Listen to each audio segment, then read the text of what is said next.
I wouldn't be shocked if it took, through the summer, but I would be surprised if we were in June and it was still pending. And we're in June and it's still pending. So I'm also in the camp that we could get a decision today. We could get a decision next week. I've told XRP holders, I'm really, really confident that the worst case scenario is September.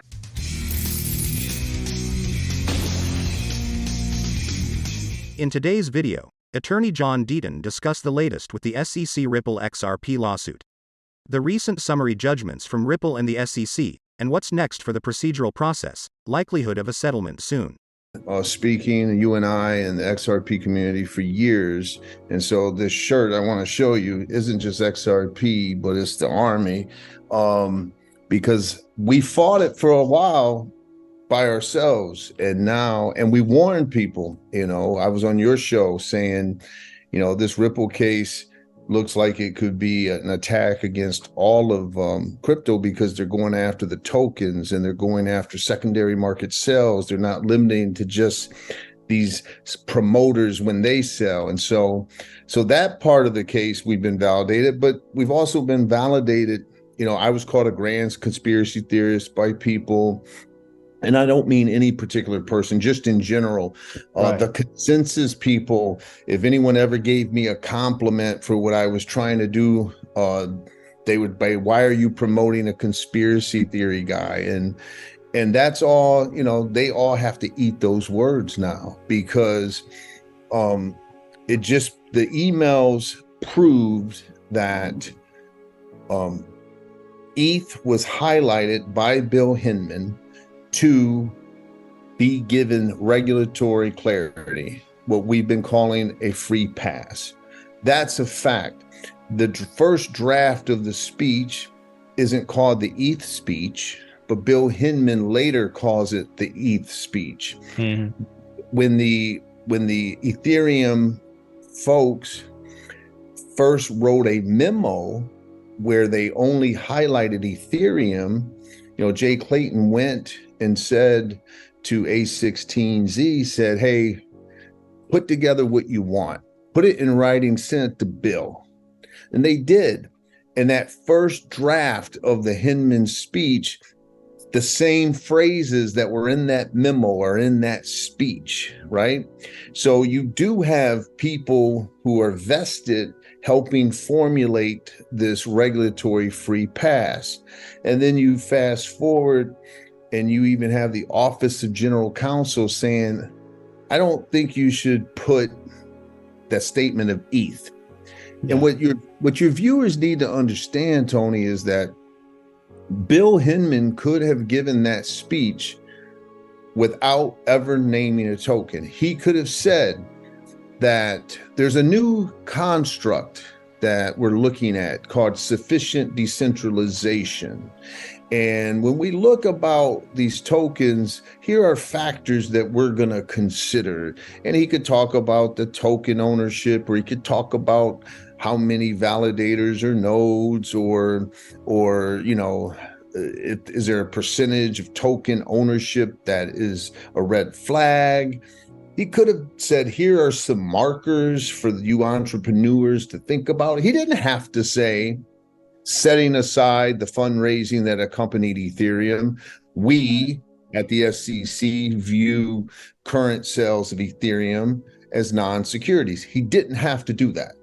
So what I had said was, I made one prediction about these emails, and I did it intentionally to those people that called me a conspiracy theorist and you a conspiracy theorist and everyone else.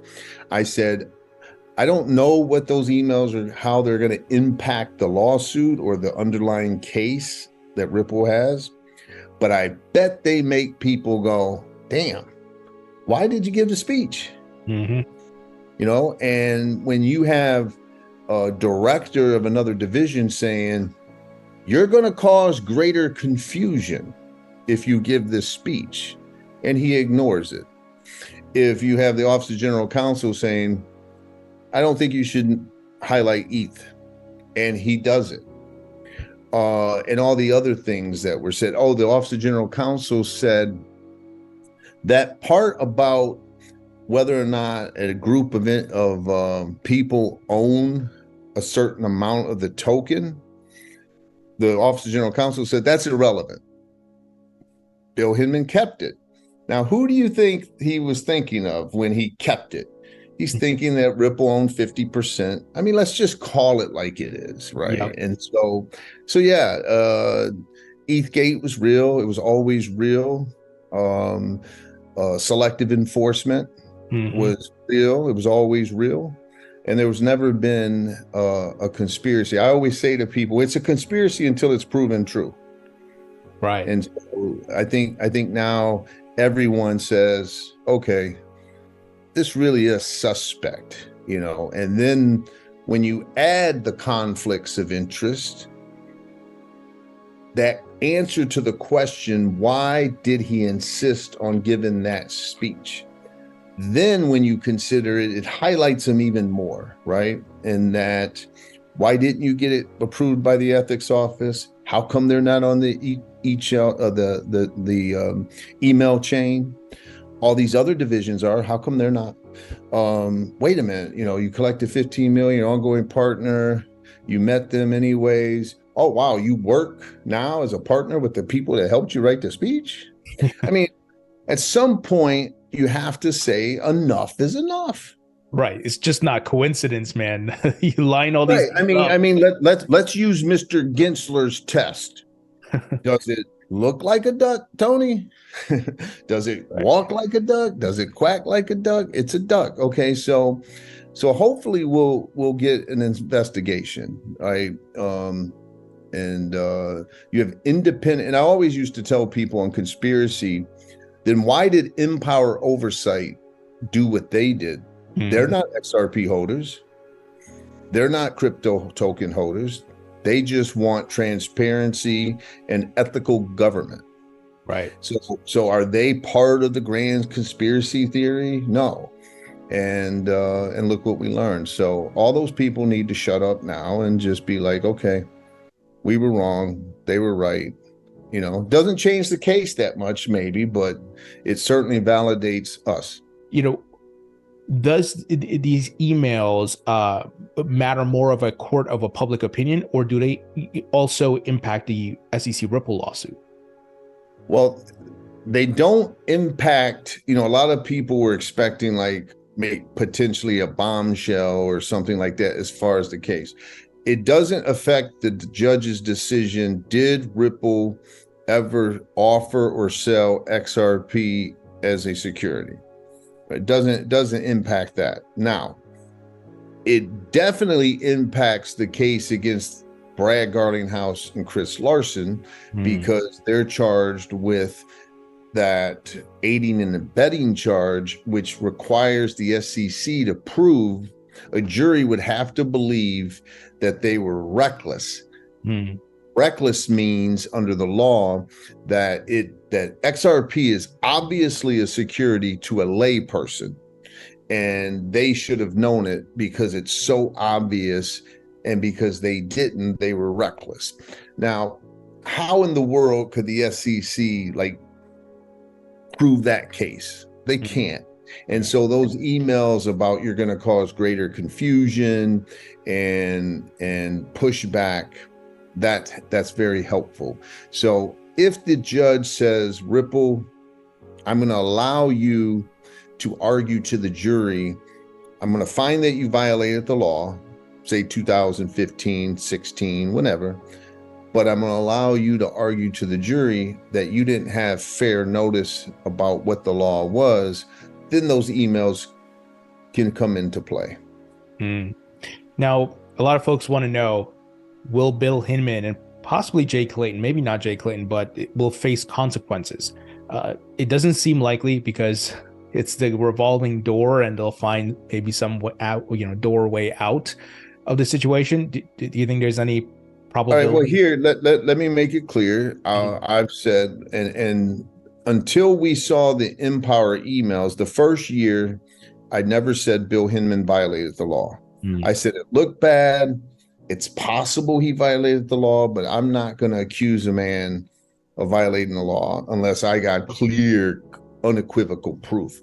Right. When the Empower oversight emails showed that he was told by the ethics chief, you have a criminal bar if you even email, call, talk, or meet with your partners, you are violating the law. When he's told that, and then he meets them 3 more times minimum, and he meets them on a day that a letter goes out from his division about the Canon IPO, that's clear evidence that he violated the law. He knew he was not supposed to. He was told not to. He disobeyed that directive, and he did. He's guilty. Now, does that mean he would go to jail? No, he wouldn't go to jail for this. I know people, they are upset and they want that. The question is, will he ever be investigated? And that's the question. Now we have, crypto law was the first one to call for an investigation. I ran the videos. I had connected Congress about it. Now we've got Stuart Alderodi calling for an IG investigation. We have Empower calling for an IG investigation.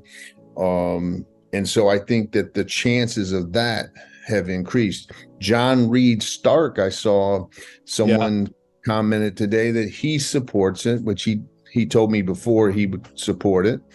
If you have people that believe in the SEC as an institution, like there are people like John Reed Stark and I, we disagree on everything about crypto, right? Yeah. But he's a true believer in the institution. I'm not. I don't believe in the SEC, right? I think it's a broken agency. But he worked there for 18 years. He believed in what he was doing was right. So he believes it. Well, if you're like him and you believe in the integrity of the institution, you should support an IG investigation and clean that shit up, right? If the law was broken, hold them accountable. You're a regulator who enforces the law, Tony. You have to hold yourself accountable to the law before you can hold others. And so I think the chances increase. If I were Bill Hinman, I would be a lot more nervous today than I was a year ago. Oh, I bet. I was thinking on my own if he's going to depart A16Z just to maybe distance himself from those connections, but we'll see what happens there. Yeah, well, I know that I read his deposition. I know right now he's a paid advisor. The longer he stays, he gets a piece of the company. So like right now, I guess it's in his financial interest to try to hang on so he can get equity in A16Z. But we'll see. Now, there's always a chance, depending on what other evidence comes out, like Empower Oversight is also seeking the emails between Hinman and the SEC and Consensus and Joe Lubin and Vitalik and all of them. If there's more evidence, then there's always a chance that there could be some other kind of accountability. Let's say there's a semi-aggressive attorney out there that's not willing to piss off the big boys. I don't know if maybe there's a guy out there that might be able to do something about it. We'll see. Let's talk about the Ripple lawsuit. Everybody's in high anticipation of Judge Torres's ruling. It could happen today, could happen next week. What are your thoughts? Do you think we hear something very soon? Yeah, I thought it was interesting. Mark Fagel, who was on my Crypto Law show with Jeremy Hogan, former SEC regional chief, a guy who knows the SEC in and out. He said 2 interesting things. One, he said he thought the SEC should win, but he thinks that the SEC may lose. I found that interesting. And he also said he expects the decision any day now. Now, I expected the decision before today. I said that I wouldn't be shocked if it took, through the summer, but I would be surprised if we were in June and it was still pending. And we're in June and it's still pending. So I'm also in the camp that we could get a decision today. We could get a decision next week. I've told XRP holders, I'm really, really confident that the worst case scenario is September. And I say worst case because some people think it's going to be, next year, right? Yeah. There's some people, well, if September 30th comes and she hasn't decided, she has to report herself to Congress and say, I have been waiting to rule on this massively important decision for 9 months and I'm still haven't done it. No, it's like think about that list as like a public shaming list, right? And a judge doesn't want to go on that list because it looks like he or she's not doing their job and they're not, being diligent. So I'm very confident that Judge Torres would never allow herself to go on that list. So therefore, that's what gives me the confidence to say it's not going to be Christmas. It's not going to be January. It's going to be between now and September.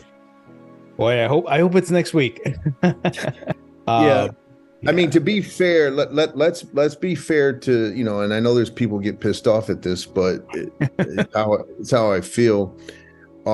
How big is this decision when it relates to the financial markets in the United States of America? It's huge. I mean, is there anything bigger in global trade and finance today than Bitcoin, central bank digital currencies, ETH, XRP, just crypto in general? It's a pretty big decision. And if the SEC wins, Gary Gensler is going to make this to be the biggest victory in SEC history, right? If the SEC loses, he'll just be like, oh, well, we won one in library and we lost one in XRP, and he'll try to equate them and say it's no big deal, facts and circumstances, each case is different. But a lot is about what you brought up, that public opinion and Congress, what you've already been talking about on your show here today. If the SEC wins outright, that's going to give Gary Gensler validation. Yeah. They're all securities. I told you. Can you imagine Elizabeth Warren? We're going to hear Elizabeth Warren talking about the Ripple case. Yeah. Brad Sherman too. Yeah. Right. If the SEC wins, right? And so, but if the SEC loses, then you've got the Tom Emmers and you've got the Warren Davidsons, you got the Patrick McHenrys, the French Hill. They're going to be like, look, you see, you cost this company $200 million. You overreached. It wasn't a fraud case. You prosecuted them unfairly while you're meeting with the Bernie Madoff of crypto. And so it has a big deal to both legally and politically.